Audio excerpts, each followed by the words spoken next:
Hai, saya meminta maaf sebelumnya karena lanjutan dari serial 000 baru dapat saya lanjutkan sekarang. Karena saya sangat sibuk mengurus pekerjaan dan juga putra pertama saya yang baru lahir.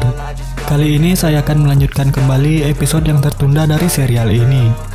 Buat yang baru menemukan video ini, ada baiknya kalian menonton dulu episode sebelumnya yang bisa kalian cek di playlist saya atau di deskripsi video ini.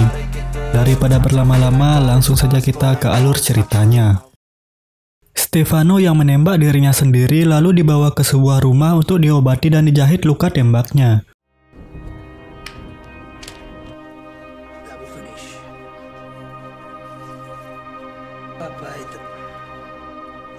Saat selesai diobati, Stefano langsung menelpon istrinya dan menyuruhnya untuk pergi dengan anaknya untuk menemui Don Mino. Di tempat lain, Emma dan Chris melanjutkan perjalanan membawa 5 ton narkoba melewati gurun Sahara. Di sana, Chris baru jujur kepada Emma tentang penyakit yang diderita oleh Chris. Chris selama ini diam karena Chris tidak ingin ada yang berubah. Mereka pun terus melanjutkan perjalanan sampai mereka bertemu dengan kelompok jihadis yang menjaga rute tersebut. Omar pun lalu turun untuk bernegosiasi dengan ketua kelompok jihadis yang bernama Ibrahim. Les Américains. Je m'appelle Omar, je suis un ami de... Setelah lama bernegosiasi, akhirnya para jihadis mengizinkan mereka lewat dengan bayaran 100 kg narkoba.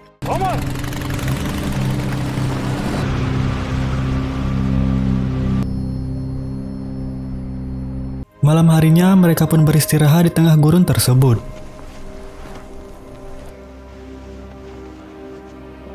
Dan keesokan harinya, mereka kembali melanjutkan perjalanan hingga mereka sampai di kubu jihadis. They're occupying the city. It's under Sharia law.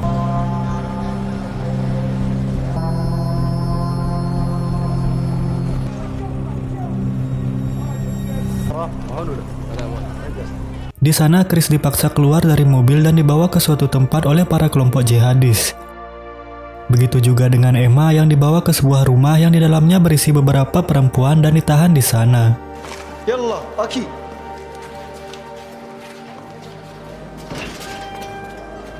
Emma pun mencoba bertanya kepada salah satu wanita itu tentang keberadaan Chris. Namun Emma tidak mendapatkan info apapun. My brother. Keesokan harinya, saat Emma mencoba berkeliling di rumah itu, ia melihat beberapa jihadis yang sedang menonton TV di mana kemarin malamnya putra dari Ibrahim yang bernama Tamil melakukan aksi teroris di suatu restoran Perancis yang ada di kota Ouagadougou, Afrika Barat.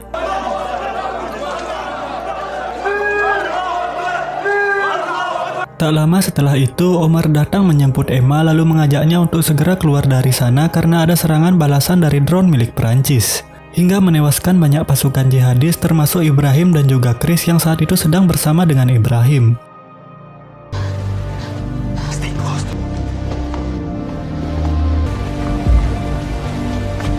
Saat mereka hendak kabur dari sana, aksi mereka ketahuan oleh para kelompok jihadis hingga terjadilah baku tembak antara mereka.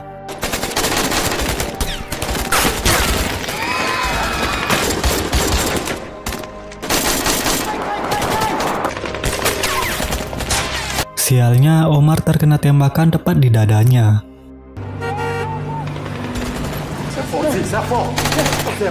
Tak lama setelah itu datang sebuah mobil yang ternyata dikendarai oleh Chris yang diduga telah tewas. Kita akan kembali di hari di mana Chris diajak ke suatu tempat dan bagaimana Chris bisa selamat dari serangan drone milik Prancis. Saat itu, Chris diajak oleh Ibrahim untuk mengunjungi suatu tempat. Di tengah perjalanan, Ibrahim melepas putranya Tamil untuk menuju jalan Tuhan dengan melakukan aksi jihad dengan menyerang restoran Perancis seperti yang diberitakan di TV tadi.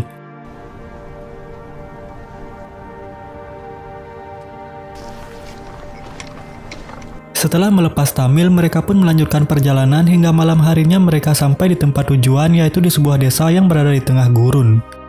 Di sana, Chris ditugaskan untuk menyamar sebagai dokter, karena hanya dokterlah yang diizinkan akses untuk masuk ke desa tersebut.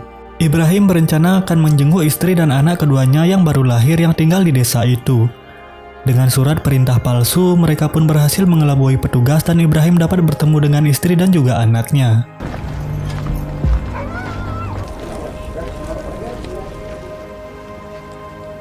acid.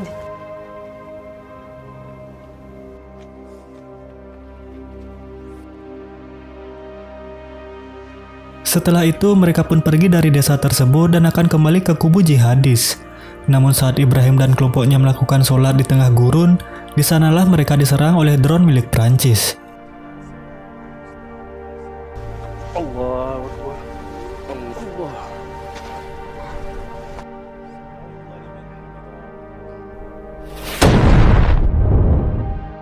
Beruntungnya Chris berhasil selamat dari serangan itu. Saat Chris akan pergi dari tempat itu, ia melihat seseorang yang masih bergerak. Ternyata orang itu adalah Ibrahim yang sedang sekarat. Langsung saja Chris membawa kembali Ibrahim ke kubu jihadis. Saat sampai di kubu jihadis, Ibrahim langsung dibawa untuk diselamatkan.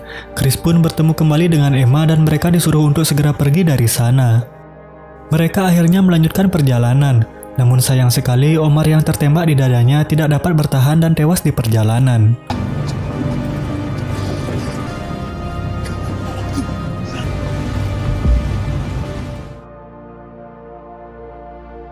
Emma pun lalu menguburkan Omar dan mereka melanjutkan perjalanan menuju Casablanca, Maroko. Saat telah tiba di sana, mereka langsung menuju ke pelabuhan kapal tanker dan bertemu dengan pria bernama Yasser.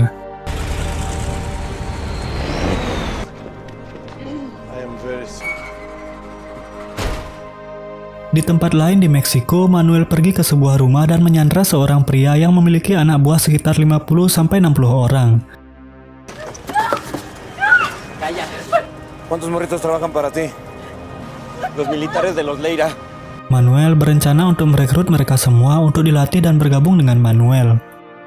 Dini harinya, semua anak-anak itu diajak ke suatu tempat di Monterrey, Meksiko. Di sana, anak-anak itu dilatih dengan keras agar menjadi seorang mafia.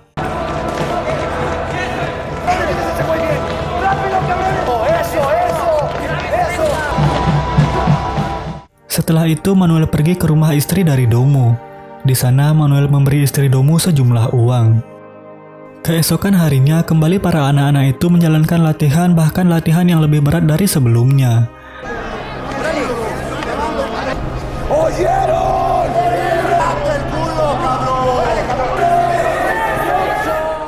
Hingga akhirnya, anak-anak yang terpilih resmi menjadi anggota dari Manuel.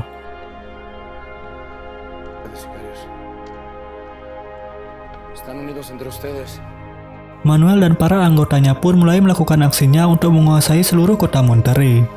Cara yang mereka gunakan sangat sadis dan tak berperi kemanusiaan.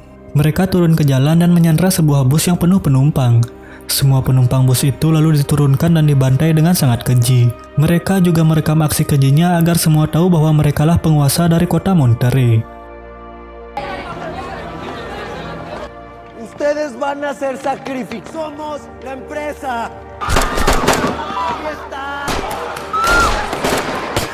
Malam harinya, Manuel ditugaskan untuk transaksi narkoba oleh Leras. Kemudian mereka pun mulai menghitung uang hasil transaksi yang nantinya akan mereka berikan kepada Leras. Mereka pun lalu pergi ke kediaman Leras. Di sana mereka memberi semua uang itu kepada Leras. Repórtalo entonces. Wow. Namun saat Manuel meminta gajinya, Leras beralih bahwa ia kini sedang kekurangan uang dan menyuruh Manuel untuk bersabar. Malam harinya, Manuel dan pasukannya pergi ke sebuah restoran. Dan ternyata malam itu Leras dan pasukannya juga pergi ke restoran yang sama.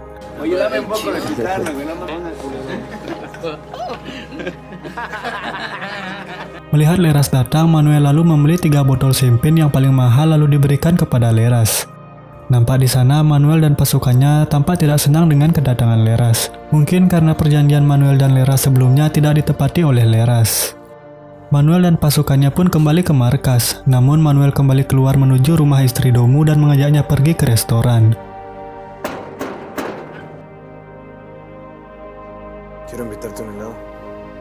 Di restoran itu mereka pun bersenang-senang.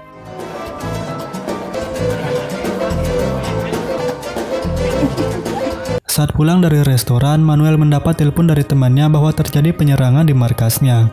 Mendengar hal itu, Manuel lalu bergegas dan sampai saat di markas, Manuel melihat sudah banyak mayat yang berjatuhan, termasuk teman seperjuangannya di militer yang bernama Indio. Ternyata pada saat Manuel pergi ke restoran bersama istri Domu, anak buah Leras datang ke markas dan memberitahu jika senjata yang dipesan Leras telah datang dan mereka disuruh untuk segera mengeceknya. Saat sampai di tempat pengecekan senjata, pasukan Manuel dan anak buah Leras saling mengumpat kata-kata kasar dan bersitegang hingga akhirnya Indio tertembak dan terjadilah baku tembak di sana. Enséñame las armas, pues. Dije... Ah, pues qué bonito, pero me vale por aquello de las pinches dudas. ¿Qué pasó? ¡Indio!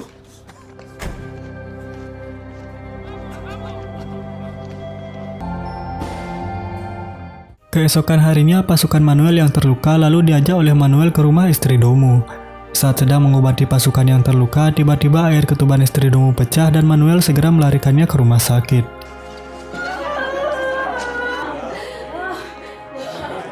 Hingga akhirnya istri sahabat Manuel itu melahirkan bayi perempuan yang cantik.